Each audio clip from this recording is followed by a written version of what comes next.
Every morning the world starts quietly, one soft light at a time. Homes flicker awake, shops open. People take those first small steps into a brand new day. And in all of that ordinary movement, there's something kind of extraordinary. A moment worth noticing, a spark you feel before you even name it. Sometimes it's quiet, sometimes it's small, but kindness shows up right on time. And every morning we choose to show up with you so we can look for that spark together. Good morning. I'm Matt Roof, the Uncommon Kindness Guy, and this is Kindness Rising. Let's rise together.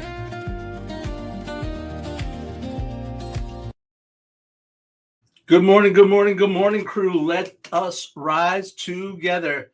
Stashman in the house. Good morning, Keith. Good morning, Sully. Glad you guys are out there, and I appreciate it. We're here. We're winding up the week. It's Friday, and we're finishing perspective week. We looked at the world through a variety of perspectives, like we were standing on the moon, and then we were zooming in and out, and we were Honey, I Shrunk the Kids, and we've been all over the map with our perspectives, and the idea that in our moments of time, it's important to think about perspective, time, distance, how detailed we're getting into things, and how much we're zooming back and checking out the vision for what we are trying to accomplish. And today is no different. Have you ever noticed how certain moments feel like they will last forever? That awkward conversation leading up to a stressful deadline, the ride home from somewhere, waiting for an answer for something, waiting for clarity, on and on and on and on. Those moments, they can feel relentless, like the situation will never end and the feeling will always be there. Well, I'm here to tell you, time passes. Yes, absolutely. Jess, welcome in from Kentucky, my friend. Jess, I appreciate you here this morning. Glad to see you're able to get up and get going with it.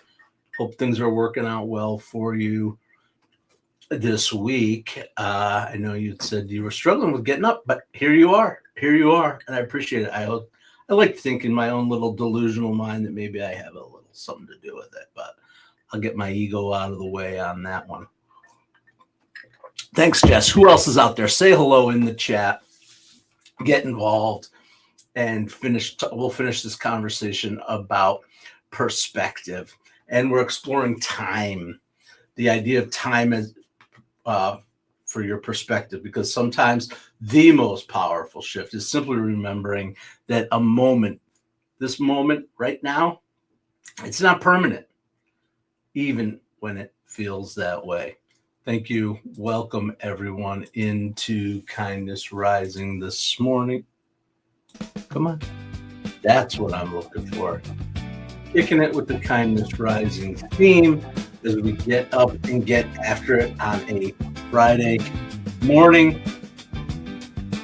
I just made this no longer evergreen content, or I could confuse the hell out of people and start posting saying, hey, it's Monday. Welcome, it's Monday. Hope everybody's having a great Monday. You're ready for your week. Does it matter? It doesn't matter. It's just another day in the loop, right, guys? Another day around that spiral staircase. But sometimes that spiral staircase is relentless, and we get busy about it. Absolutely. And that's what we're talking about today. Absolutely. Here's the thing. We're really, really, really good as human beings, especially some of us who rank high on the anxiety scales. We're really good at imagining the future. Not always that accurate, especially when our emotions get involved, when stress increases and our brain is like, this will never end. This always happens to me. I always feel this way. Just remember, your feelings are not forecast. It's okay to feel them. Probably FL. What's up, Minnesota? You're coming in from Minnesota. Nice. I don't think I've had a Minnesota. All right, are you a Minnesota Wild fan? I don't know. I'm a hockey guy. I don't know anything about Minnesota. I was in this Minneapolis St. Paul airport, I think, once for about 20 minutes. Believe it or not, I've never been to Minnesota. I feel like I should, as a hockey guy. I should be. I mean, it's the state of hockey, right? So, yeah, you're coming in from Minnesota, right? I'm so glad you're coming in from Minnesota, Prolly. Thanks for joining us. And I appreciate you. Absolutely. Let's get back to that moment, those moments that in real time, they feel relentless. But in hindsight, yeah, cool. It feels relentless. That experience feels relentless. It's in hindsight, it feels temporary. Probably, I'm in upstate New York, another hockey place. Yeah, it's warmed up here too. I'm wearing a t-shirt 2 days in a row. Usually I'm down here with my heater on, forgetting to turn it off in my basement studio. And but I show up here every weekday morning, 7:30 a.m. Eastern. Prolly and Roseanne and Jess and Sully and Holroyd's here now too. Welcome in, everybody. I'm glad you've chosen to join. Say hello in the chat. Let's keep it going. Let's keep it going. We're talking about time, the perspective of time, and that feeling of the never-ending feeling. But it gets better. It gets better when we choose to realize that that's an illusion, that feeling of relentlessness. The reason I talk about this is because I personally feel it. I feel it sometimes. Absolutely feel. And we're talking about the weather in the chat. Sometimes the weather does that to us. It feels relentless, especially here in upstate New York. I'm sure it feels that way in Minnesota. I know it feels that way in Winnipeg, where Keith is coming in from. Roseanne, you escape. So we all know. And Sully, you're just chilling out there in Cali, huh? What winter? What's that? I know you're from New York, though, originally, right? So, absolutely. Anyway, we're talking about the perspective of time and remembering to ask ourselves that simple question. Will this matter? Will it matter in a week, in a month, in a year? Jerry Ginger, what's up? Hey, buddy. I appreciate you coming out. Jerry Ginger, who jumped in the other day. I went live on a whim. I did a little whim with my phone. I had never done it before. I'm like, I'm just going to hit mobile live. And I had it on my little stand. I started trying to cook while I was filming. Pretty funny experiment in what the hell is going on. Trying to do, honestly, it's a great learning experience. It's like trying to learn. How about this music? Enough's enough with that.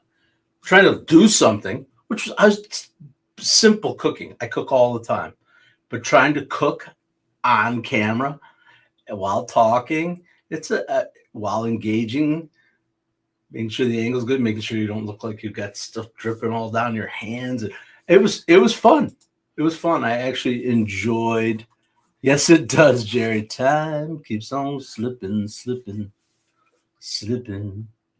into the future. You got me singing, Jerry. Not a good sign. Not a good sign.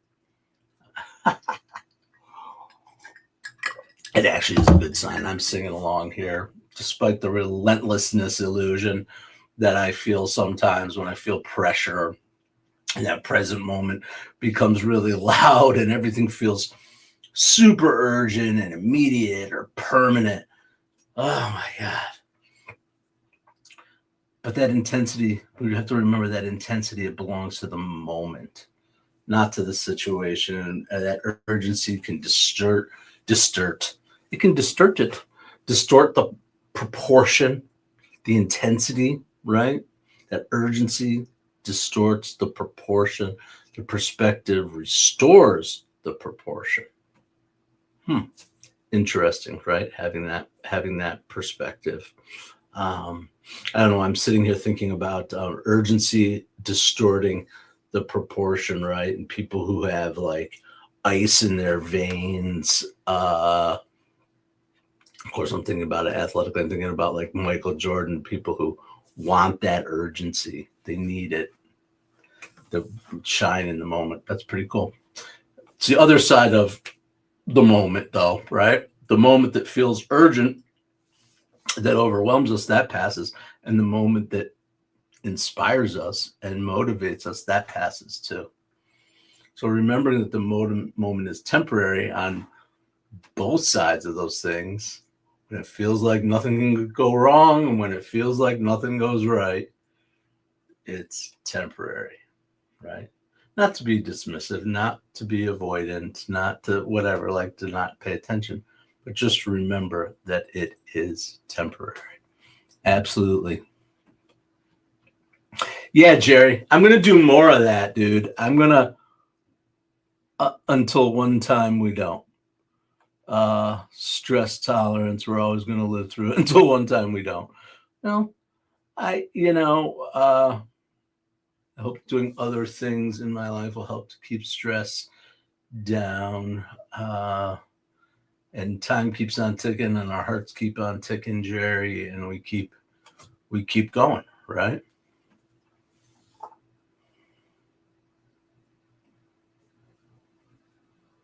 I agree 100%, Jess. I like your comment. Yeah, about self-consciousness. Should be putting comments up there. Self-consciousness can undermine athletes as well if they pay too much attention to what they're doing. You have to be in that flow state, right? If you're paying too much attention to what you do, you're going to freeze up. I know that, right? I know that from when I come here, when I'm paying too close attention to my movements, my whatever. It's just, it is, right? So yeah, it's learning to be and how to be and find that flow state and whatever you're doing for sure. Athletes are key with that. All right, time is flying and we got lots of things to cover, so I'm gonna move along now. I am moving along now. Dude, why do you keep saying moving along now? Here it comes. Why do I keep saying long now? I keep saying long now because I am talking about our kindness spotlight, which apparently I did not save the screen share. Okay, doesn't matter. Long Now Foundation. When I first heard about the Long Now Foundation, I'm like, ugh, it's getting a little long now. Yep, it's getting a little long now. But that's not what they're talking about. They're talking about living in the long now. Thinking about things from a 10,000 year clock, that's the now. With their idea. Long-term thinking changes how we approach challenges. That's the Long Now Foundation. One of the key individuals who's starting is Brian Eno. I don't know if anybody out there knows who Brian Eno is. ENO. I sense maybe Jerry Ginger or Sully knows Brian Eno. Let's see if anybody can come up with who Brian Eno is. We'll talk about it in a minute. Anyway, Long Now Foundation explores how long-term thinking changes how we approach challenges. Their work encourages people to consider time horizons far beyond the present day, sometimes thousands of years into the future, because perspective changes decision making. Exactly what we've been talking about here all week. Their projects explore ideas like the 10,000 year clock, designed to keep time for millennia. The idea that they had a clock that ticks one tick every year, not every second, every year. It's a very interesting idea. It's a reminder that important things can develop slowly. Forests grow slowly, and trusts grow slowly, and communities evolve slowly, and skills develop slowly. Even positive change begins slowly before becoming visible. That's what the work of Long Now Foundation. It's not, oh my gosh, it's been long now. think about the world from the long now, because perspective improves when we widen the timeline. Sometimes progress is happening even when it feels so low. Anybody figure out who Brian Eno is, or does anybody care? This is my own little thing. I have some Brian Eno music in my Spotify. Brian Eno, pretty well known in the world of like dance and electronic music, which is kind of a weird little subgenre, but he's definitely an artist that's out there pushing the envelope on things, and I love that he's looking at this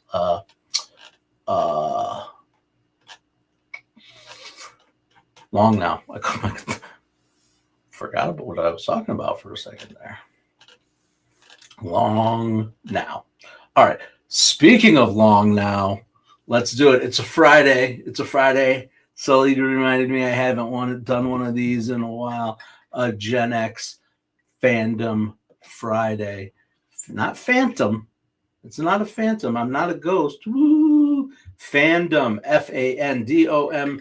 Fandom Friday, where we look at pop culture, movies, TV, music, whatever the ideas of the world that we grew up in. Those of us who are Gen X in particular, but I'm sure there are many others. I know my kids know this one, even though it was from 1984. I was 12 years old in 1984. Just aged myself. But guess what? They gave us a title that captures exactly how certain moments feel when we're adulting. The Never-Ending Story, Atreyu and Falcor and the whole crew. When we are in the middle of something, it can feel like the challenge has no ending, no resolution, no progress, just ongoing uncertainty. And in this film, the main character faces something. You guys remember what the evil was that he was fighting against? The nothing. Yes, Brian Eno, Talking Heads. You are right, Jerry Ginger. There we go. Boo. One of your favorites, Holroyd, Never-Ending Story, or Brian Eno? Never-Ending Story. We're talking about Atreyu. He's fighting against the nothing, a spreading force that represents hopelessness and overwhelmingness. Just overwhelm, I guess. Everything feels like it's disappearing. It feels like it's out of control. It feels relentless, but the story continues and new characters and options emerge. New understanding develops. Absolutely. And eventually movement happens. What once felt endless moves forward. Perspective changes the experience of time. Absolutely. And when we're inside that moment, that story feels permanent. But when we look back, it feels like just a chapter. It feels so long and hard in the moment. But we have to remember that it's a chapter. And even the Never-Ending Story had an ending, which was a ridiculous way to end this segment. But I'm saying it anyway. All right. Corny. Anyway, that's the Never-Ending Story. Fandom Friday. Holroyd, let's see. What do you heard? Oh, they're going to make it a series? That could either be awesome or absolutely horrendous, right? I hope they don't try to remake the story. Like if they make it a series, and I don't know. I'll be interested to see what could be done with that. I think that's definitely a what's the word I'm looking for? Franchise potential with the Never-Ending Story. Have you read it? Has anybody read the book? Bastian has to give the childlike empress a name. What name? Ooh.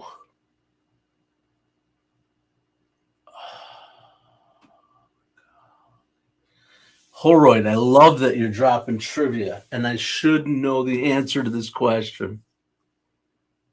All right. Someone else has got to help me because I don't know it. I can picture her. I can definitely picture. He named her after his mother. Yes.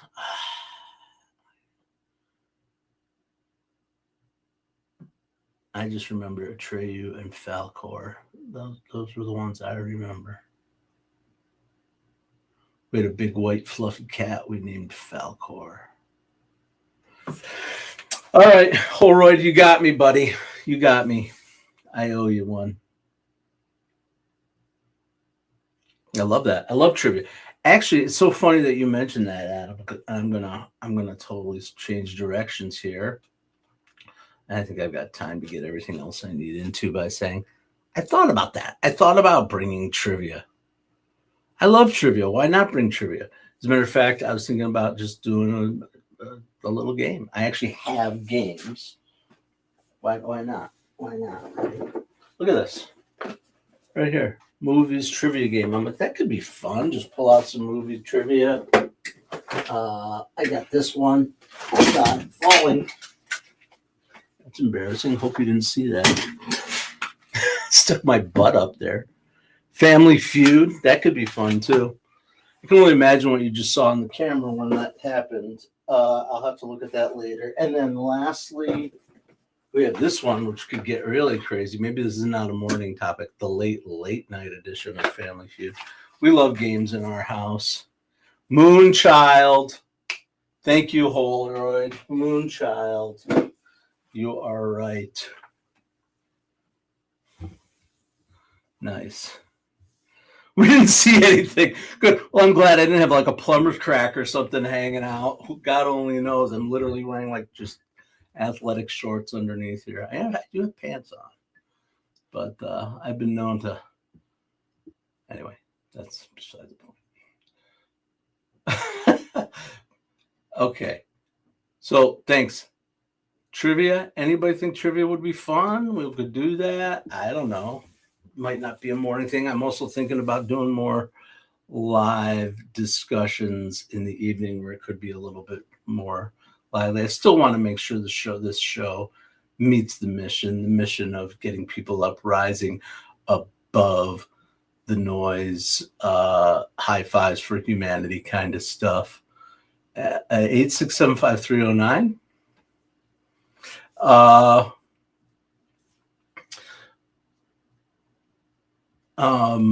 Yeah. So I'm saying that to Jess. All right. Trivia. That's Jenny's number. Absolutely. All right. So maybe that's something we'll do. This show is not just for me, and I love it. Look at it. I was prepared for it. So. Oh yeah. Like, come on. That is, I didn't even have to think about it. I saw it out of the corner of my eye, and it was like just this automatic reaction. At least it wasn't 6-7. That's over, right? Is that over? I haven't heard it in a while.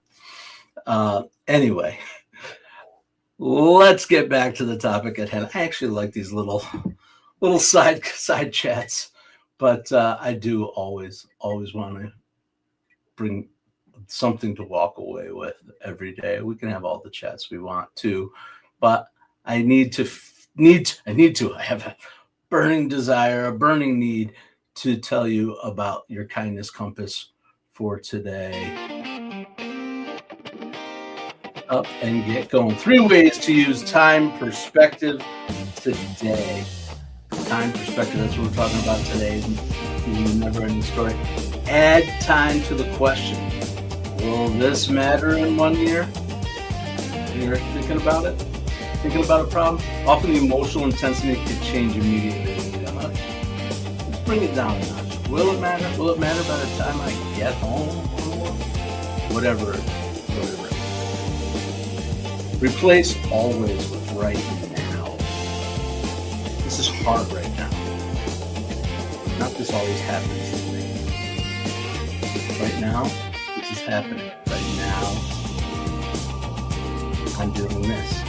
This is hard right now. Precision improves perspective when we talk about right now versus what now really means and feels like, right?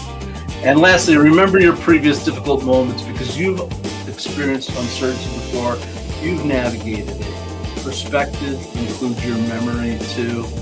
You know how to build resilience and get on uplifting. So that is the truth. Love is your compass. Add time to your question. Replace always with right now. And remember, you overcome previous difficult moments in your life. I'm good with changing that perspective, Jess. I'm good with playful. Let's kick up the playful notch. I was just interacting with a couple of individuals, speaking about playfulness, just interacting with a couple of individuals, Mia Sundstrom and Zara, and I forget Zara's last name, she's from Australia. These are professional people who are really focusing on the world of play and bringing the idea of bringing play to work. I did a week's long theme on play a couple weeks back, and since then I've really been kind of digging into it, thinking about it, and I'm hoping that maybe we can continue that conversation, because I think it's really important. I think it's really important, especially as the intersection of man and machine continues, and as work changes for us as human beings. How do we keep it engaging and playful? And what do we bring that's human that only humans can bring? I think it's really important. All right. Play. What about a smile? They would say smile and music, right? Music, rhythm, are those universal languages? I like that, Jess. Yeah.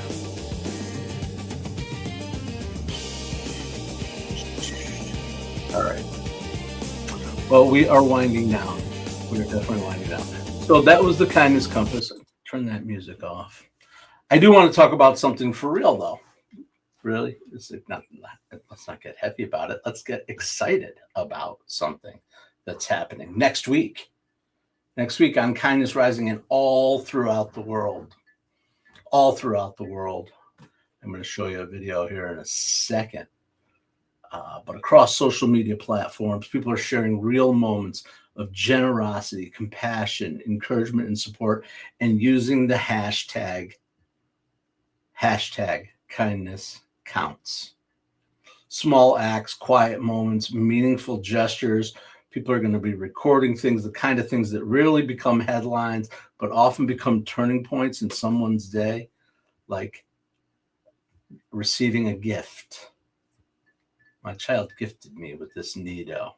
That day I needed it. I needed something to squeeze or hold on to, and that kid came up with it. That's the meaningful gesture right there. The kind of things that rarely become headlines. Absolutely. It looks ordinary, but it's real, because kindness spreads, kindness multiplies, kindness creates momentum. Next week, right here on Kindness Rising and all throughout the world, we're going to be highlighting real examples of kindness in action, absolutely showing that even when it's noisy, there's positivity, there's positive signal out there in the world. So let me share. This time it's going to work, because I just feel confident that it's going to work for once. No. At war. Divided. It's moving faster than we can keep up. And across the world, people are living with different opinions, different views, different lives. But here's what we all have in common. We want a peaceful world. We want people to thrive, not survive. With kindness. So from April 20th to 24, we're inviting the world to take one simple action. One small act of kindness. One small act of generosity. To spread the goodness. To create a better world together. Because one person can't do this alone. Together we can. From Canada. Together we can. From Australia. Together we can. From Singapore. Together we can. From the UK. But together we can. Let's start here in Nigeria. Together we can. from Luxembourg. We together from Bangladesh. Together we can from Saudi Arabia. Together we can from the United States of America. But no matter where we live, No matter what we believe. One small action still matters. And when we do it together, it becomes something bigger than all of us. You're invited to join us. Do one small act of kindness. Giving or generosity. And share it on social media with the hashtag kindness counts. Because together, you don't just hope for a better world. we create one.